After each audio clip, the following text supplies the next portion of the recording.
Welcome to Recruit Military's Best Practices for Ensuring Success at a Virtual Career Fair presentation. The goal for this training is to ensure you're prepared to maximize your experience at a virtual career fair through a platform demonstration and an overview of best practices.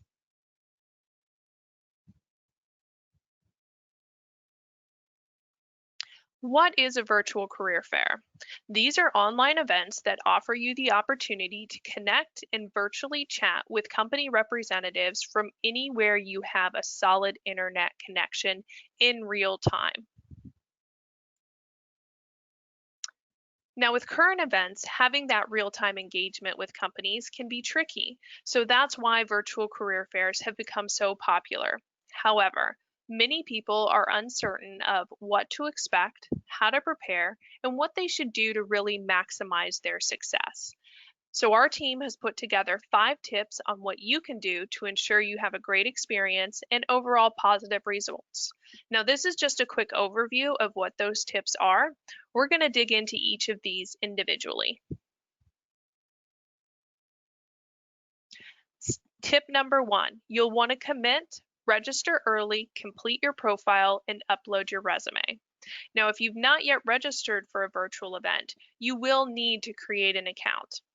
You'll want to do this well in advance of any event you plan to attend. Something important to note is that your account login and profile on the virtual platform is different than your Recruit Military account. So if you have already created a Recruit Military account but have not yet created one for the virtual event platform, you will need to create a new one. Tip number 2. Ensure your technology meets requirements and you understand how to navigate the platform. Now, the technology requirements are really pretty basic. You can access the system from a mobile device, such as a smartphone or a tablet, but for the best experience, we recommend using a personal computer and Google Chrome for your browser. Now, if you want the option to participate in video chats or view chat room broadcasts by company representatives, you must use Google Chrome or Firefox. Internet Explorer is okay for basic functionality, but you must update to version IE 11 or Microsoft Edge. All right, let's go ahead and head into the system.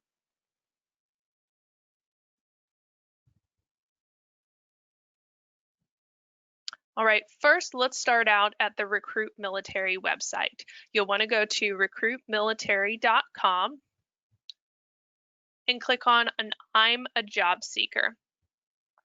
Here you're going to land on the job seeker dashboard.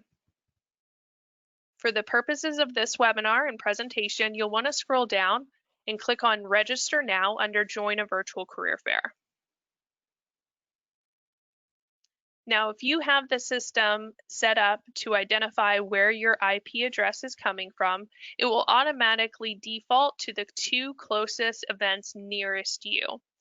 Now, I personally recommend viewing all job fairs. And I say this because employers are taking advantage of the virtual setting. And even though they may be recruiting for an event in the Fort Hood area or in the Tampa area, if they are a company that has multiple openings across the country, they're still going to be listing those positions. So we strongly encourage job seekers to attend as many events as possible. Let's go ahead and head into the Fort Hood area military virtual career fair. Now, once you click on that, it's going to take you to the events landing page. You'll want to register for the event by clicking on Register Now. Now again, if you have not yet created a profile, you'll want to register as an individual. I have already created an account, so I'm just going to go ahead and log in. Now, upon registering for any event, we're going to ask some basic questions. These will include your location of current residence, information about your educational background, your military status, branch of service, etc.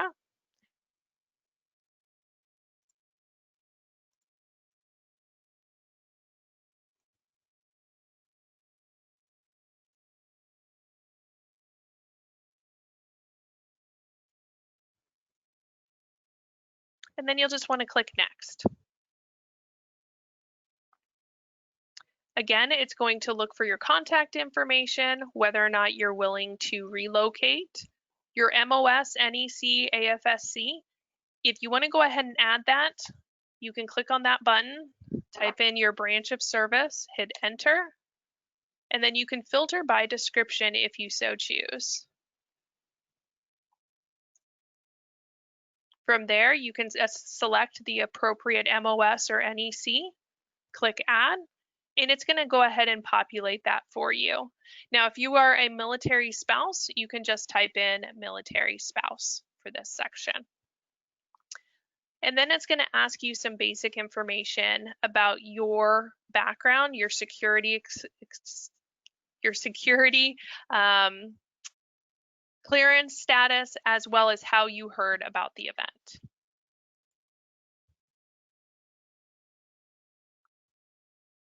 Once you've registered for the event, you are going to be taken to the event dashboard. All right, so first up, we see My Events. These are the events that I am currently registered to attend. Upcoming events are just that. They're events that our team has scheduled for the future, and you can sign up for as many as you choose.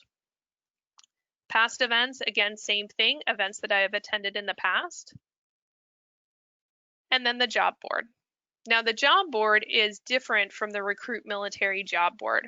Right now, we have, on average, a little over 160,000 jobs posted on the Recruit Military job board. Here you see there's only around 2,600.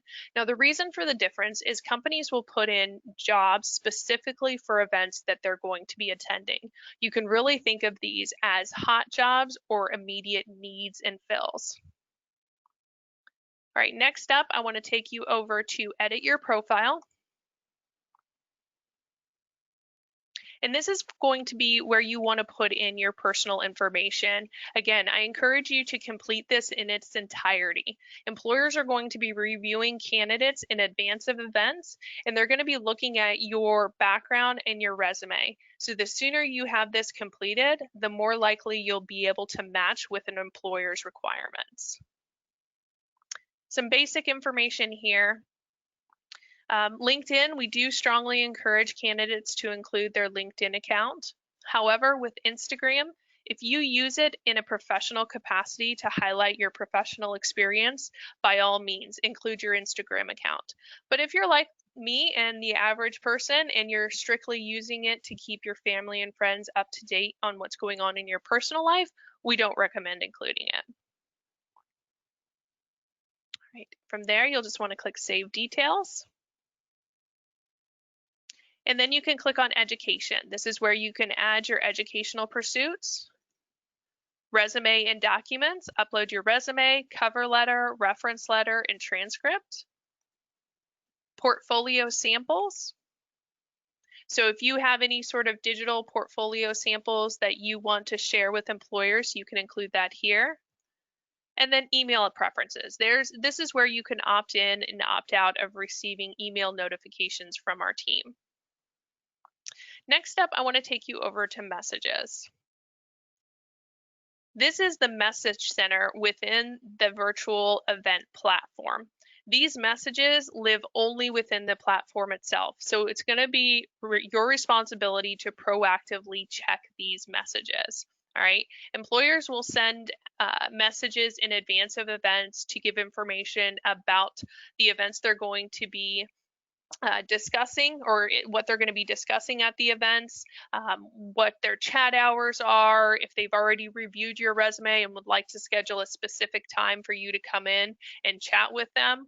They'll send out these messages. So again, it's really on you to come in and check and see what information is being shared by the employers. All right, let's go ahead and head back to the event dashboard. So click on Event List. All right, now in advance of any event, you have the ability to view the list of participating organizations, event details, and then you can also go into the platform itself and see how everything looks. So let's start off by viewing the list of participating organizations. Again, this information is available to you as soon as you register for an event. So whether you register for an event the day of or 3 weeks before, you'll have access to this. Now, keeping in mind, as we get closer to events, this list will continue to grow. So I encourage you to check back and see what new employers have signed up. All right, so as you can see here, we start off with our employers. You have your organizations, your position types, whether it be full-time, part-time, internship, telecommuting. Then you have your areas of expertise that they're recruiting for and their position locations. You can actually just click on the company name and it's going to open up their profile. So first thing you're going to see is an overview of the organization itself. Next up, it will have their job postings. So these are the postings that they're currently looking to fill. You can click next to on details, and it's going to take you to the job description where you can learn a little bit more about the role, what they're looking for, and those required skill sets, as well as how to apply. Next up, we have the chat times. So some companies may not have put in their chat times quite yet, so you'll definitely want to check back and see once they upload those chat times. Again, then the position types, full-time, part-time, internship, etc. Areas that they're going to be recruiting for, where they're located, the positions they're located, and then website and contact information. This is really where you can find information on how you can connect with the employers outside the event itself. Now, as we scroll through here, you can see that different employers will include different information. All right, so for example, First Command has their website, their careers page, as well as their LinkedIn, their job postings, and then their chat times. So the events typically run from 11 a.m. to 3 p.m. in whatever time zone that the event is being hosted. All right, so it's important that you make note of that. Now, we encourage all employers to be at the event the entire time, but occasionally they will not be able to. So this is where they'll put their availability. Again, position types, areas of expertise, states where they're located, and then website and contact information. And let's just go ahead and look at one more.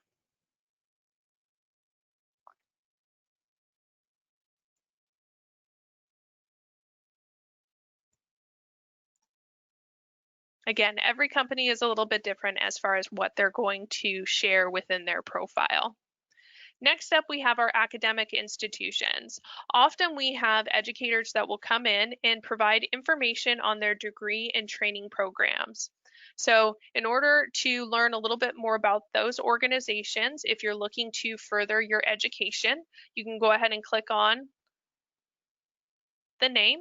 Again, they'll have their contact information, profile, chat times, areas of study that they offer, their degree programs, and again, website and contact information.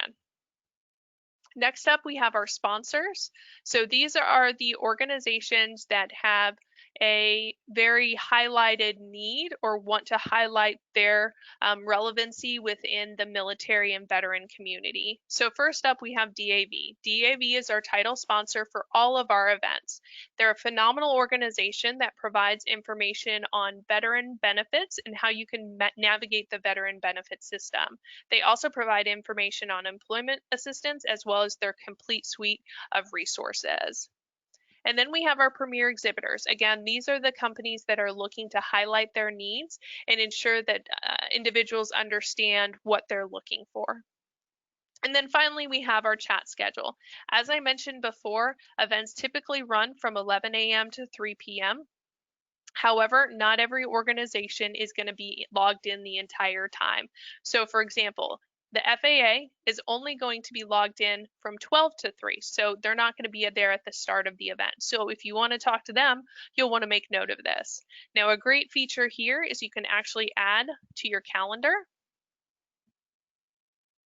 and it will create a calendar reminder that you can put into your calendar, which will include a hyperlink. So when you receive that reminder, you can just click on the link and it's going to take you into the event itself.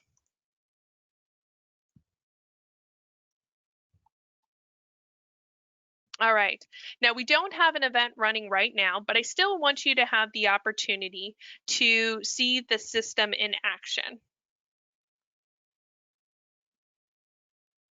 So we're going to go ahead and click on chat now.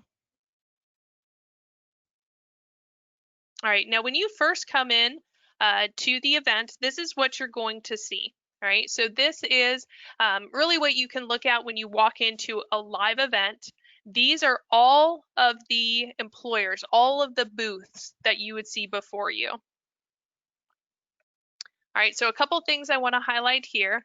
Career Eco, they are our platform hosts. This is the event lobby. It's where you can receive job seeker support as it relates to the platform itself if you need assistance with navigating, etc. Also, a member of our team is always in there to provide assistance as well. Next up, we have DAV, again, our title sponsor. They're here to provide information on employment assistance and VA benefits. And then also, Recruit Military always has a room. So let's go ahead and join that chat. Once you enter into a chat room, first thing that you're going to want to do is read the blue box. This is basically the welcome message from every employer. Traditionally, it will provide information about what they're going to be discussing in the chat room and relevant information that they want you to have to be prepared to be successful within their chat rooms themselves. So some employers will include links to their careers page or answers to standard questions, things like that. So make sure you read that first. Now, this is the public forum, all right? When you first enter into a room, especially if you're not the first one to enter, you will be able to see all of the exchanges between the company representatives and any chat participants that have entered and participated in the public forum, all right? So this information will continue to fill out as the event progresses. So I always recommend that you review the public forum. Often what you'll see is other job seekers will have asked questions that are relevant to you and you have the answers right there. All right, next up, over here on the left-hand side underneath the company logo, you can click on Profile. And where we saw it earlier, this is the same information. So you don't have to leave the event itself to see the employer's profile. So you can see the profile, the job postings, chat times, as well as website and contact information. All right, next up we have files.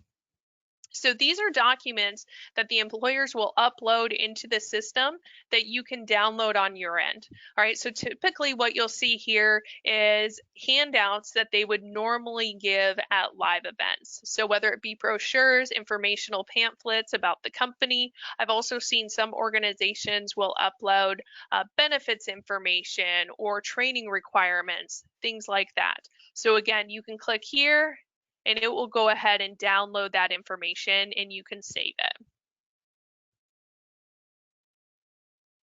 Next up, we have the company's social media presence, if you will. I always encourage folks to review a company's complete presence online because companies will share different types of information on different platforms. So by visiting the various social media platforms, you're really going to get a complete picture of the organization itself.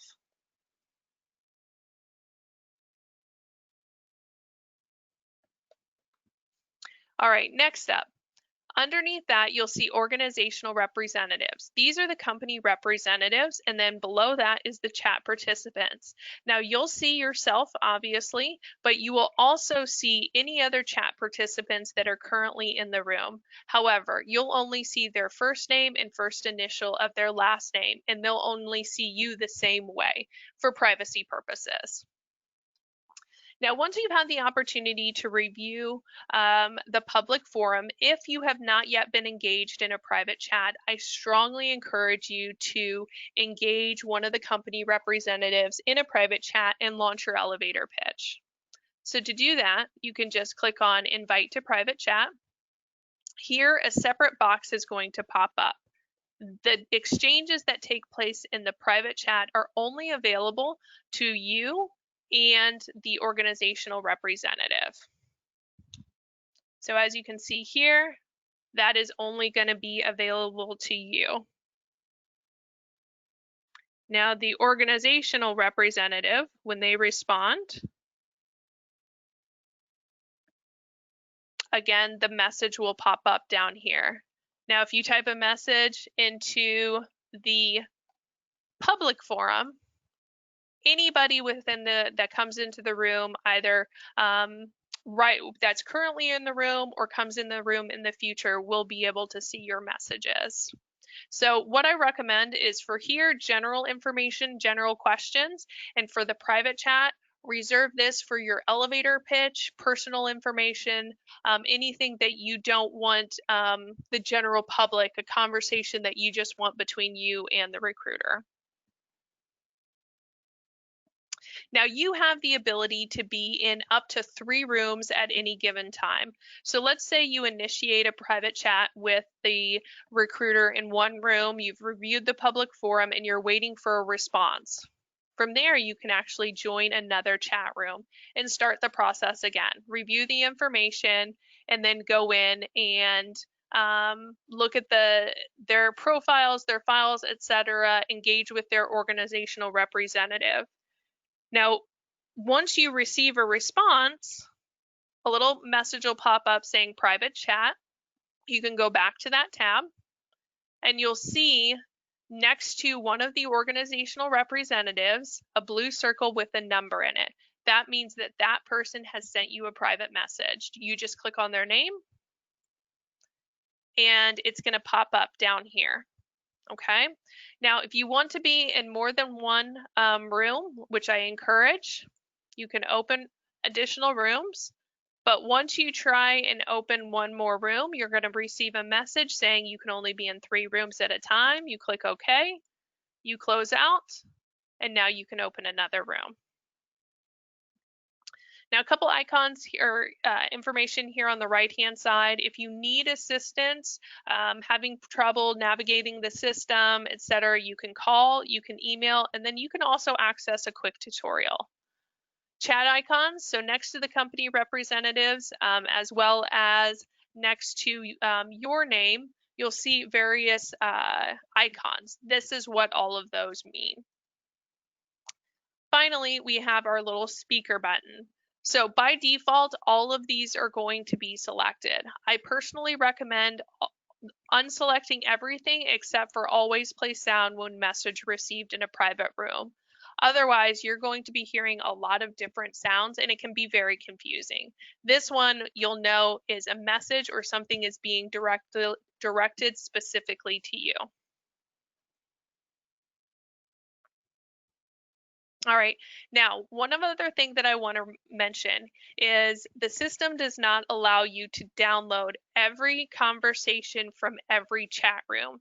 So if you have information that's been shared with you or that you feel you'll want to reference back in the future, you'll need to be able to save that information. So a couple suggestions: you can highlight the conversation and copy it. You can take a screenshot and save that, or you can break out your phone and take pictures. Really, whatever is easiest for you and will allow you to stay organized and be able to reference that information in the future. But make sure you do have a plan of attack on how you plan on saving information. All right, now to be able to access the dashboard again, you'll just want to click on My Account, back to Dashboard, and it's going to take you back to that main dashboard. All right, so that's just a kind of an overview of the platform itself. Let's go ahead and dive into the best practices. All right, tip number 3, you'll want to research the companies that are registered to attend and really develop a plan of attack. So in addition to viewing the organizational profiles on the platform, as I showed you, you'll want to do some research on your own. And a really great place to start is with the company's vision, values, and mission statement. Again, this is going to allow you to really assess whether or not your goals align with the company's. Now, this information can typically be found on the company website, but don't stop there. Really take the time to review the website in its entirety. Look at various products and services that they provide. Take notes and have those with you when you log into the event. Next up, LinkedIn. View profiles of employees or representatives in similar positions that you're looking to fill, or potential recruiters or hiring managers, and see how your experience may align with what they've done. Now, I don't recommend sending requests to connect until after the virtual career fair, because that connection request can be strategically used in your follow-up actions. And this is going to be something I'm going to cover soon. Next up, YouTube. Many people don't think about this, but often companies will have their own YouTube channels, and these can provide a wealth of knowledge. You can actually find everything from employee relations, company culture videos, to behind-the-scene videos of their equipment in action. Now, with everything being virtual, having that visual take on the company really helps. All right, next up, you'll want to develop your elevator pitch. Now, a personal elevator pitch is a quick summary of you. It's named for the time it takes to ride an elevator from the bottom to the top of a building, which is roughly about 30 seconds, or in our virtual setting, around 75 to 100 words. Now, elevator pitches are often thought of as ways to promote or sell an idea or product. Think of it this way: you're pitching them the idea of hiring you. So how do you do that? First up, the introduction. Hi, Joyce. My name is Jen Haddock. It's a pleasure to virtually meet you. You'll want to start by using the name of the company representative that you're addressing. It's a sales tactic. It becomes more personal, and they see that you're directing it to them. Next up, you'll want to provide a summary of what you do. This is where you'll want to provide an overview of your background. You should think about including things such as your education, your work experience, or any key specialties or strengths. Again, it's relevant information. I recommend starting off by writing everything that comes to mind. Once you've done that, go back and remove everything that's not absolutely necessary or, again, relevant. I really consider highlighting your resume. Once you've got those highlights, organize them in a way that makes sense and flows. Next up, what are you trying to achieve? Do you want to learn more about a specific role in the company, the organization's hiring policy, or about the company culture? Basically, why are you reaching out? Finally, finish up with a call to action. You should end your elevator pitch by asking a question. This is how you'll convert the quote-unquote elevator pitch to a conversation that will lead to those next steps. At the end of the day, the goal here is to provide guidance to the company representative on what to do next. Now that you have the format down, let's go ahead and take a look at some examples. Now, this first one is the most common first interaction we see candidates make. It's pretty basic, and it's not very appealing to the employer. It implies that you haven't done your research or haven't really seen what the conversation has been so far. Now, this next one is an improvement, but it's missing both the summary and what you're trying to achieve. I'll give you a moment to go ahead and read through this last one.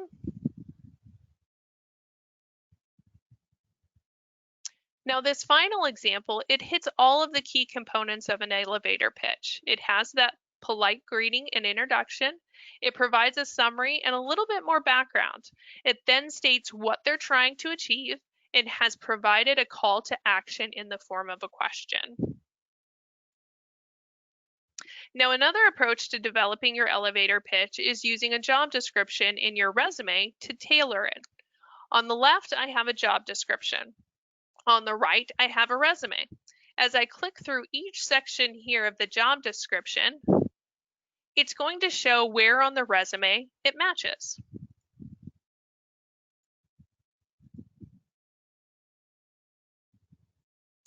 From there, you can develop an elevator pitch. So as you can see, the job description focused on these core areas. And in turn, and with those and the highlighted areas from the resume, you can develop the elevator pitch. Again, you'll notice that this one sticks to the same formula. You have an introduction, a summary, and what you're hoping to achieve in that overall call to action.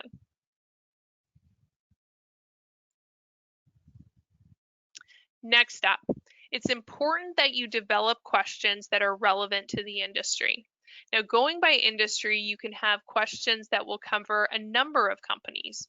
You can also develop questions that are specific to an organization, but here we can at least give you a good starting point.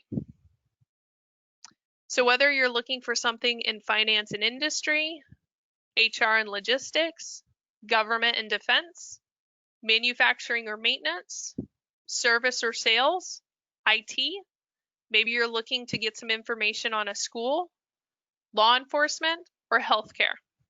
It's important that you're prepared to have at least 3 to 4 questions. Stay away from those self-benefiting questions. I know that it is very important how much money you're going to make, what type of time off you're going to receive, and what the benefits look like. But you're not there yet. You need to understand whether or not the position is a right role for you and whether or not you're a right fit for the role. Okay, so focus on these questions first. Those other questions are going to come. All right, now that you have your elevator pitch ready and you know what questions you're going to ask, let's get organized. Remember, unlike at a live career fair or during an in-person interview, you have the ability to have notes in front of you, and if you're organized, you can efficiently work through engaging with every company that's in attendance and maximize your overall exposure and experience.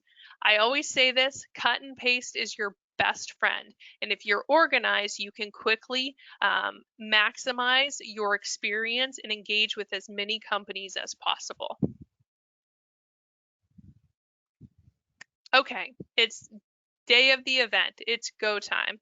Tip number 4 is you need to engage with the company representatives and show interest. It is paramount. Engagement is everything at these events. And you'll want to engage with all organizations at the event. And you want to do this because it, again, is going to maximize your experience. If you talk to every recruiter or at least every company, you have the opportunity of really understanding whether or not this can lead to something.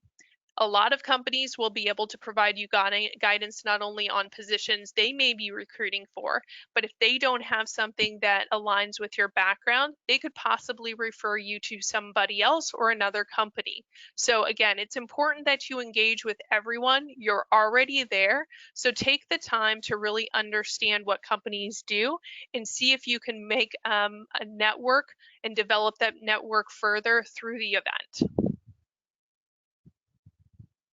Next up, review public forums and add to the conversations. Don't ever only engage with people in that private chat. Also add engagement in the public forum itself. It shows that you have interest in the company and that you are somebody who can maintain a conversation and carry a conversation. Next up, if a company has not yet invited you to a private chat, take that initiative, reach out to one of the company representatives in a private chat and launch your developed elevator pitch.